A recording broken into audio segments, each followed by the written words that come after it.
ঠাকুর শ্রী শ্রী অনুকূল চন্দ্র বললেন যে মাতৃভক্তি অটুট যত, সেই ছেলে হয় কীর্তি তত।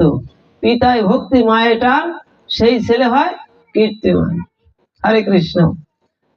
এখন যে মাতৃভক্তি পিতৃভক্তি যদি আপনার ভিতর আমার ভিতর না থাকে বাবা, আমি যতই যশমান খ্যাতি এইগুলা অন্য হয়ে খুঁজি, কোনো কাজ হবে না। হরে কৃষ্ণ।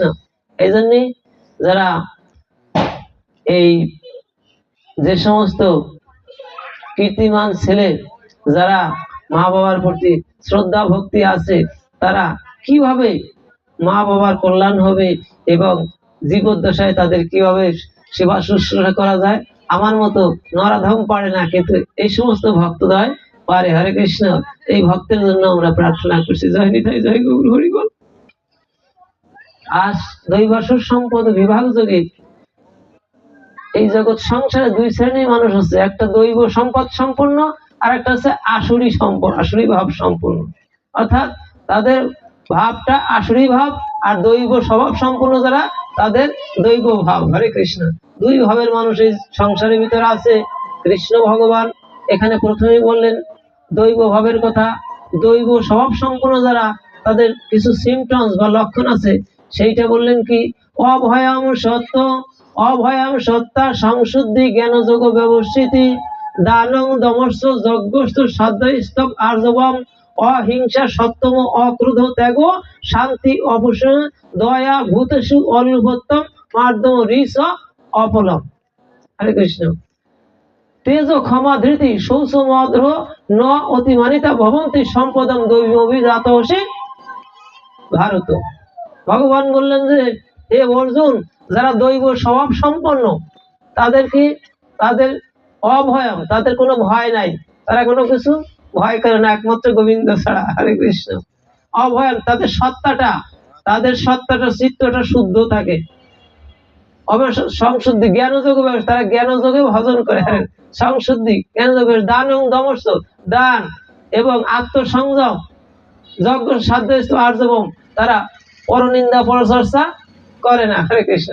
এরকম অনেকগুলি লক্ষণের কথা বললেন। তাদের ভিতরে আছে সরলতা, তারা সবসময় সত্যের উপর দাঁড়িয়ে থাকে, মিথ্যার আশ্রয় নেয় না। এই যে সৎ, অর্থাৎ যারা দৈব স্বভাব সম্পন্ন। আমরা আমাদের সংসারে যে আমরা সম্পদ অর্জন করি বাবা, ওই সম্পদের কথা বলে নাই। ওই সম্পদ, যে সম্পদ আমরা হন্যে হয়ে খুঁজছি, এই সম্পদ নিয়ে কিন্তু সেই গোবিন্দের নিত্য লীলায় প্রবিষ্ট হওয়া যাবে না। বলে যদি তুমি কখনো এই দৈব সম্পদ লাভ করে থাকো, তাহলে তোমার অনায়াসে এই সংসার বন্ধন হতে তোমার মুক্তি হবে, অচিরেই তুমি গোবিন্দের শ্রীপাদ পদ্ধতি পৌঁছতে পারবে। হরে কৃষ্ণ। এবার আসুরি স্বভাবের সম্পূর্ণ ব্যক্তির কথা বললেন যে আসুরি স্বভাবের সম্পূর্ণ মানুষ যারা, তাদের অবস্থাটা কি? দম্ভ দর্প অভিমানস্য ক্রোধ পারস্যম এ বস অজ্ঞানাংশ অভিজাতস্য পার্থ সম্পদ আসিল। এই আসুরি স্বভাব সম্পন্ন যারা, তারা দম্ভ দর্প অহংকারে বসে সদা সর্বক্ষণ কথা বলে, সবসময় এই সংসারে দাম্ভিকতা নিয়ে থাকে। যা কিছু উপার্জন করে মনে করে যে আমার নিজের চেষ্টায় পারছি, যা কিছু জগৎ সংসারে করে নিজে মনে করে যে আমি একমাত্র করছি, এর জন্য পিছনে আর কারো শক্তি লাগে না। হরে কৃষ্ণ। তারা ভগবানে বিশ্বাস করে না, তারা তাদের আত্মশুদ্ধি নাই, চিত্ত শুদ্ধি নাই, এবং সত্য কথা তারা বলে না।